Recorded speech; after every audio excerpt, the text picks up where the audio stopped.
ഹോട്ടലുകളെ അവശ്യ സർവീസായി പ്രഖ്യാപിച്ച് പാചകവാതകം ഹോട്ടലുകൾക്കും ലഭ്യമാക്കണമെന്നാവശ്യപ്പെട്ട സമരം നടത്തുവാൻ Kerala hotel and restaurant association തീരുമാനിച്ചു.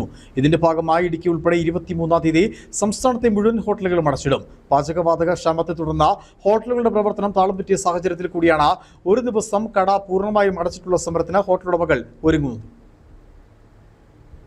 പാചകവാതക ക്ഷാമത്തിൽ ഹോട്ടലുകളുടെ പ്രവർത്തനം താളം തെറ്റിയതോടെ വിഷയത്തിൽ പ്രതിഷേധം ശക്തമാക്കാൻ ഒരുങ്ങുകയാണ് ഹോട്ടൽ സംഘടന. കേരളത്തിലുടനീളം തിങ്കളാഴ്ച ഹോട്ടലുകൾ അടച്ചിടുമെന്ന് Kerala hotel and restaurant association അറിയിച്ചു. ഹോട്ടലുകളെ അവശ്യ സർവീസായി പ്രഖ്യാപിച്ച് പാചകവാതകം ഹോട്ടലുകൾക്കും ലഭ്യമാക്കണമെന്നാവശ്യപ്പെട്ടാണ് സമരം നടത്താൻ സംഘടന തീരുമാനിച്ചിട്ടുള്ളത്. വാണിജ്യ സിലിണ്ടറുകൾ വിതരണം ചെയ്യാൻ എണ്ണ കമ്പനികൾക്ക് നിർദ്ദേശം ലഭിച്ചിട്ടും മുൻഗണനാ പട്ടികയിൽ ഹോട്ടലുകളെ ഉൾപ്പെടുത്തുന്നില്ല. ലക്ഷക്കണക്കിന് ആളുകളെ നേരിട്ട് ബാധിക്കുന്ന വിഷയമായിട്ടും കേന്ദ്ര സംസ്ഥാന സർക്കാരുകൾ ഇക്കാര്യത്തിൽ നിസ്സംഗത പുലർത്തുകയാണ്. ഹോട്ടലുകളെ മുൻഗണനാ പട്ടികയിൽ ഉൾപ്പെടുത്തി പാചകവാതക വിതരണം ചെയ്യണമെന്നാവശ്യപ്പെട്ട് 19-ന് എണ്ണ കമ്പനികളുടെ ബോട്ടിലിംഗ് പ്ലാന്റിലേക്ക് മാർച്ച് നടത്തുമെന്നും സംഘടനാ ഭാരവാഹികൾ അറിയിച്ചു.